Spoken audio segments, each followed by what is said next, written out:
Hi, my name is Hannah. Welcome back to my channel, and look who I have. I have a special guest here. This is Mother Savage, and she is so wonderful to be on my channel to talk about a book with me. I am so excited that she's been out here visiting me. It's been so much fun. Thanks. I've had a great time. Thank you. All right, so we're going to talk about the book today, Bittersweet, How Sorrow and Longing Make Us Whole by Susan Cain. Now, I read this a little while ago. I did talk about it on my channel. I did enjoy it, but I had my mom read it as well, and so I'm excited to kind of go a little more in depth with this book and talk about what we thought. So, what were your overall just impressions of the book? I had a harder time with it. I felt that this woman was very lost in a lot of her thoughts, and I felt like she searched and searched and searched all different avenues and trying to find why she had certain feelings. And so I guess I just didn't relate to that quite as much. I feel like in my personal life that I have always kind of known who I am, where I'm going, and that it's okay to have sad times or those kinds of things. That's part of our growth and progression, and so I appreciated the things she said, and some of the things she said rang true, and other things I felt like she was just really struggling and grasping to try to figure out those feelings. So you feel like your personal faith helps you feel more like you have a concrete grasp on some of the questions that she was grappling with. Right. Okay. Yes. Yeah, I can completely see that. I do think she did go through a lot of different philosophies and a lot of different ways that you can approach what gives meaning to life and what kinds of things have deeper meaning, and a lot of times those aren't just the happy things, but she did search in so many different ways, and it could feel a little scattered in some ways. It felt scattered, but in other ways also you can find truth in lots of different ways. Yeah. And so I appreciate that she was trying to find truth in so many different ways. I found it kind of interesting that she always came back to saying she was agnostic, and yet all of the things that she came to had very religious meaning in her life. And I think that that's where maybe it felt a little less determined, because she was going back to that she's agnostic, not that she was atheist and didn't believe in a God or anything. It was that she just still didn't know whether there was a God or not. It was very up in the air, this, I feel like faith is important and I feel like there is a greater meaning, but she never came to like those really definite conclusions on maybe some of those topics on like religion and faith. Her definite thing was it's okay to be sad, but some of her other life philosophies maybe felt a little undecided. So this book focused a lot on how it's okay to be sad. Basically, it's okay to have those times where you aren't always just happy, but those are the times that bring meaning and importance to life. So she says at one point, the bittersweet, melancholic mode in contrast can seem backward-leaning, unproductive, and mired in longing. It yearns for what could have been or what might yet be. But longing is momentum in disguise. It's active, not passive, touched with the creative, the tender, and the divine. We long for something or someone. We reach for it, we move toward it. The word longing derives from the Old English Langian meaning to grow long, and the German Langen to reach, to extend. The word yearning is linguistically associated with hunger and thirst, but also desire. In Hebrew, it comes from the same root as the word for passion. So what do you think about the word, about longing as being a growth and a productive thing because it causes you to reach out in that direction? I think every human has that. I think every human has that feeling of longing, of understanding what their purpose is and why they're here, and is there a God? Is there life before we came? Is there life after we leave? Is there purpose to our life now? I think all of those are important questions, and I think that We all long. We long for human contact and friendship and love. We all long for certain things that are important human emotions, and those things are part of being human. Now, do you feel like that feeling of longing is a productive feeling? Do you feel like it can keep you stuck somewhere, or do you think that generally when people are longing, they are moving towards something, or do you think that she's wallowing in her own sadness? I think people have the choice. Yeah. I think they have the choice of how they're going to treat it. They can either take that longing and, like this woman was doing, search and find meaning to life, or they can choose not to. Yeah. And they can ignore those feelings of longing. And I think a lot of times that's why people sometimes self-medicate or drink or some of those things, is because they're trying to forget, because they don't know how to handle those longing feelings. And so they use other ways of just feeling okay about what they're doing. Well, and I think that goes back to feeling longing is productive, and leaning into it and not trying to mask it or suppress it is what makes it productive. You know, like Right. I think it's this feeling of being scared of the sadness and scared of what that could mean for your life.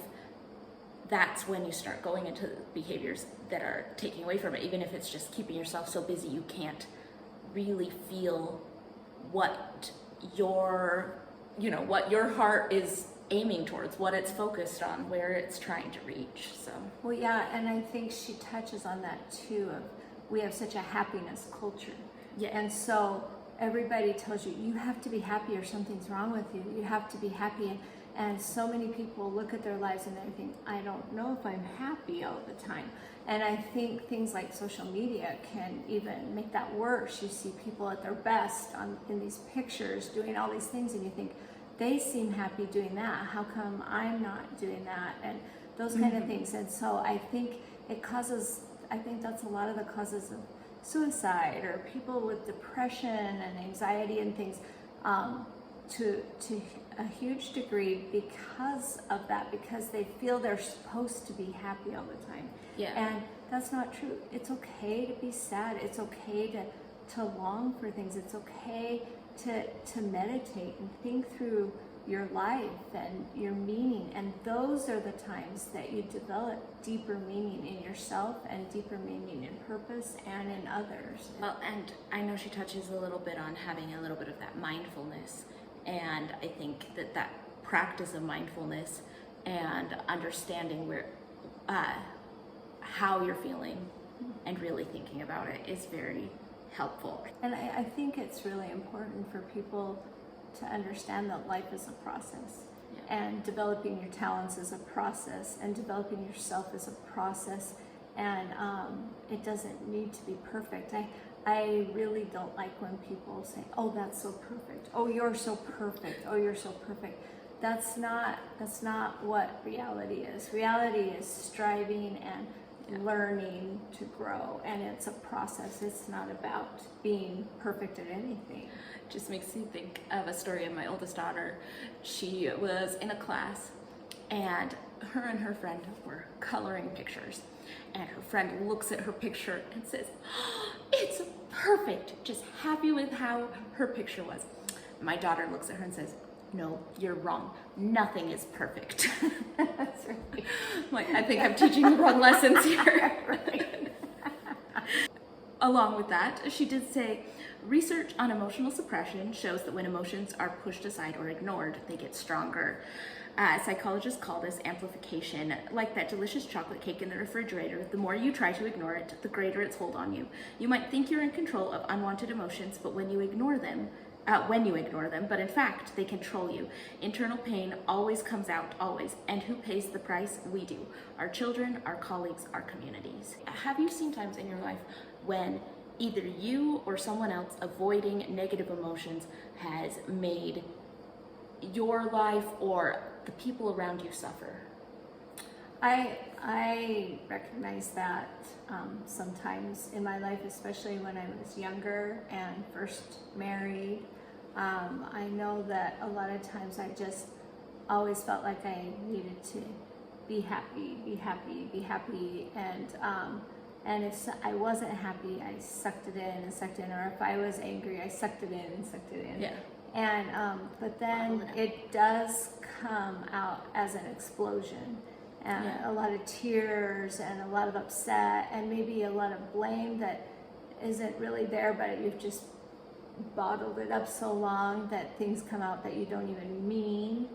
And so I had to learn, that that's not appropriate, that's just dumping feelings on someone instead of talking through emotions and working through your emotions and what you want. It's not fair to anybody around you to just dump on them things. You should be able to talk through things. And so that was a learning and a maturity process for me in my life. And learning how to share and talk about your emotions, I think, is very important for, especially if you have kids.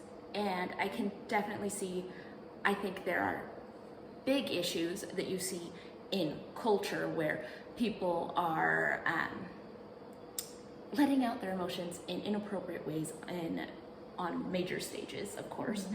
Even on like personal levels, learning how to address, talking, I know for me, talking to my kids and saying, I'm sorry, this is me today. I'm having a day that I'm gonna feel this way, and that's okay. And just being able to discuss it so it's not a big issue. It's just something that children understand and that we can work through together. I think that it's helpful not only for the kids to feel like I'm not exploding or having a hard time, but also for just everyone to feel like To learn how we to can regulate. we can discuss things, and Yeah. you don't have to feel happy all the time. You can talk about things. So along with what we were talking about, she says, these losses shape your psyche. They lay down patterns for all your interactions. If you don't understand them and actively work to form new emotional habits, you'll act them out again and again. And I think that's true in a lot of generational pain and in a lot of generational trauma. She talks a lot about it in the book. Generational traumas that act out over and over again through families. And I think that part of healing and recovering is we need to work on ourselves, and we need to lean in to some of these negative emotions that we may have so that we can be able to handle them better for future generations and make them into something that ends up being positive. Like how we were saying, longing can be negative when you're trying to mask it, or it can be positive where you're moving towards something. And so I don't know, what do you think? I think so too. I think generationally, I think it's really important to make each generation better. And so embrace those things from previous generations that are positive and good, and use those as you raise the next generation, and implement those things. Some things that may be not so good, things that need to be changed, make that conscious choice. It takes a conscious choice, or you'll just fall into those same habits. So you make this conscious choice, okay, this will be different, I'll try this, and you'll still make your own mistakes. But hopefully each generation will get better and better as you learn from each other. It's when it becomes a problem is, I felt like this girl had a problem for a while as well in the book, is a lot of blame of her mother or whatever. And I think you need to acknowledge some things like, oh, this wasn't healthy, or this wasn't right, or this is something I would change. But you also have to remember that parents are doing their best. Most parents are trying the best with the tools they have. And so if they are making mistakes or not doing things the way the child thinks they should do them, the child can learn from those. But in the end, we all have our own choices how we're going to react to things. And blaming your parents or being upset with your parents, of course you need to work through things and talk to them about it, but then let it go. move on, be a grown-up, and love your parents and care for them, unless they're seriously abusing you or something. You know, there's real issues there. But parents make mistakes, and so understand their mistakes and say, okay, I love my parents, they tried their best. Now what can I do in the next generation that changes some of these behaviors? I think is an important thing to look at. I agree with most of that, but there is a little bit that I disagree on, and I think she touches on it at a certain point in the book. She talks about people who are grieving or have had difficult experiences, and it's something that one of the hardest things that they are told is, you need to let this go. You need to move on. And I don't think that that's necessarily something, A, that's easy to do, or B, that's always necessary. I think that, say you had a parent that hurt you, I think letting go what they did, of course there are different levels of different parents. I mean, there's some parents that, oh yes, we need to maybe cut off some contact here, have some really strong boundaries. I think that those are real things. But also, even if you're just hurting, and you were hurt by something your parents did, that doesn't mean it needs to ruin your relationship currently. But if those feelings keep coming back, I think there is a way to lean into that in order to make those changes, where you really feel that I was really hurt by this, and I'm going to move forward and change this in the next generation, and you can still feel that pain. And I don't think you necessarily have to just let it go. I think you can still continue to have those feelings. I agree while with you moving there, because I know what that is. Sometimes they'll pop up again. You think you have worked through things and changed and been okay with things, and then you're like, a few years later, you're like, wait, this is becoming a problem again. And you need to work through, and you need to keep working. But there also is a point where you can just be belaboring, and then who's unhappy? You are, the person that you're upset with is, or whatever. And can you move on? Can you have that feeling of, I am ready to start anew with this relationship? You need to say, I choose to not let this affect me, because who is it hurting? Yourself. Yeah.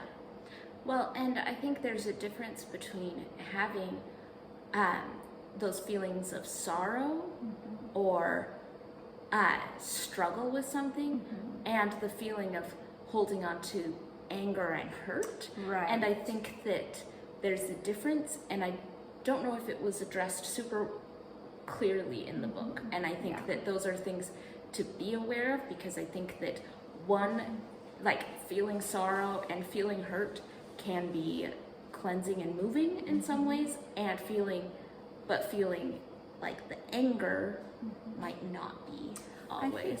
I think one thing she did address in the book was how past generations can help you move ahead, and to learn from past generations. And she had a Jewish background in Holocaust. I mean, she had very difficult, you can totally understand why through the generations there's sorrow, or because of the horrible things that have happened in past generations.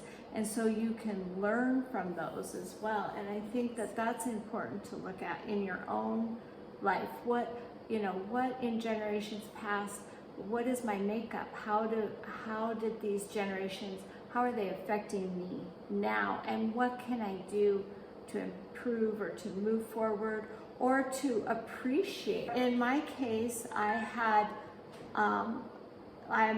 LDS, and I had Mormon pioneers who were persecuted and hurt and cast out of their home.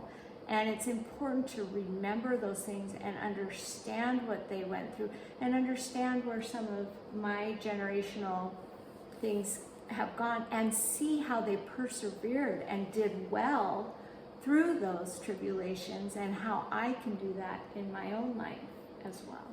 I think that it's really interesting to look at things that you can learn from previous generations. And I also think that it's very interesting to look at things that you can learn from their mistakes as well, because a lot of times those generational sorrows and those generational problems might not be necessarily your own. If you had slaveholder ancestors, you have a family legacy that perpetuated some sorrow, and you can learn from that. And you can it doesn't mean that we need to sweep those kinds of things under the rug. We need to learn, and we need to address and confront a lot of things, good and bad, in our family history, because those things still affect us today. She talks a lot about how having these pains, having these sorrows in our lives can help us have more compassion for other people. And she says that pain of loss can help point you to the people and principles that matter most to you. So for example, one young woman tells the truth about her sorrows, and another young woman a generation later is uplifted. There is someone else like me. I am not alone with my story. And so, have you found in your life that your struggles have brought you closer to other people and better able to help and uplift? Yes, for sure. I have friends that I run with every day. I have friends in my neighborhood, and many times we talk on a daily basis, and as we experience each other's lives, there's a lot of similarities, and we learn from each other and grow from each other's experiences. And that's one of the sweetest parts of life, is to learn from each other and see the difficult things people and friends go through, and how they deal with their challenges, and how they go through, and how we mourn with them, or we're joyful for them, or whatever, and they are for us. And I think that's one of the most sweet and bittersweet parts of life, is those relationships where we can share with each other our sorrows and our joys together, and mourn with each other and join with each other. I think it really shows an increase in compassion, and I like how she talked about how that compassion can also extend to yourself. And she says, making yourself feel good is not a nothing. It also allows the connection to grow. So when you're feeling doubt, you try to use that, allow that to add more compassion for yourself, so that can turn outward and help other people as well. So what do you think about the idea that she brings up, that to be creative, we probably have to be a little bit sad? Do you feel like that goes hand in hand? It seems to be. I liked what she said about that. I think that is part of the creative process of being in touch with yourself enough to be able to create. So I think those are good things. I liked where she said, this doesn't mean that we should be sad or go deaf, even if once a century these conditions produce sublime music, nor must we be great artists in order to view our own struggles as objects of creative transformation. What if we simply took whatever pain we couldn't get rid of and turned it into something else? We could write, act, study, cook, dance, compose, do improv, dream up a new business, decorate our kitchens. There are 100 things we could do, and whether we do them well or with distinction is beside the point. I agree. I think there's ways to create in life, no matter what you're doing, or what your talent level That's is. right. Yeah, I don't think it needs to be a huge thing, but I think that it's a real thing. Everybody has that desire to create inside, especially during those times. I do like that she mentioned that it's not when you're depressed. Depression is gonna kill creativity. It's not right. Saying we should all be depressed and sad all the time, because that's something that you need to get help with. And right. I think that there is a distinction between feeling that longing and feeling depressed, because I think when you feel depressed, you're not really necessarily feeling. Right. So I think that it's important to make that distinction. Well, and I think that we all long to be happy. And so I think that's a natural way to do it, is when we feel these bittersweet times, these sad times, as we create, if we go out and make our garden beautiful, or paint a picture, or remodel our house, or whatever it is that the creativity comes out, it brings us joy, it brings us happiness. And so I think it takes us from that level of trying to figure out how to feel better to feeling happy, because we have put that creative process in. Well, and I our think lives. that really encapsulates the whole idea of bittersweet, is that you're taking something that is sorrow and sad and turning it into something beautiful and that can Yeah. help you move forward. After all this chatting about this book, final thoughts, Mom. What do you think?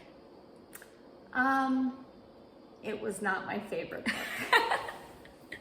But I say that, and yet as I read it, I kept talking to my husband about it. I kept quoting it, things of it, that her research with so-and-so or whoever I would quote or think about. So I do think it was worthwhile to read. So you would recommend it. You probably wouldn't say, yep, I subscribe to this book. No. Check, this is my life. That's It's more, it might be worth thinking about. That's right. I think that for me, this book hit me at a good time because I was in the middle of a move and just feeling that feeling of, I'm so sad to be leaving some of these people that I love and the life that I love in my apartment and moving to this house and having to figure things out. It was one of those moments, and having a reminder to just be allowed to feel those feelings and enjoy things. It hit me at a good time. So I think had I been in a different mood, I may not have enjoyed it as much as I did. But Well, I have to say that Hannah moved into her house and was feeling down. And so what did she do? She used her creativity. And she worked so hard and remodeled her house for the last month. She's been painting and refinishing and redoing and changing her house, and it is beautiful, and she's put so much work into it.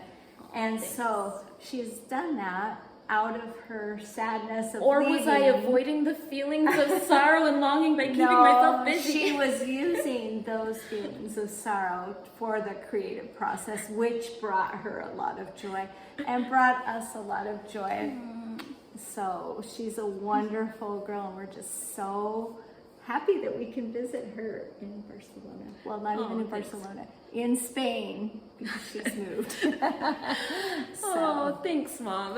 And thank you so much for coming on my channel today. I'm so glad that my mom could be here. And if you have read this book or have thoughts on it or have thoughts based on our discussion, please let me know. Leave a comment down below, and I will see you all next time.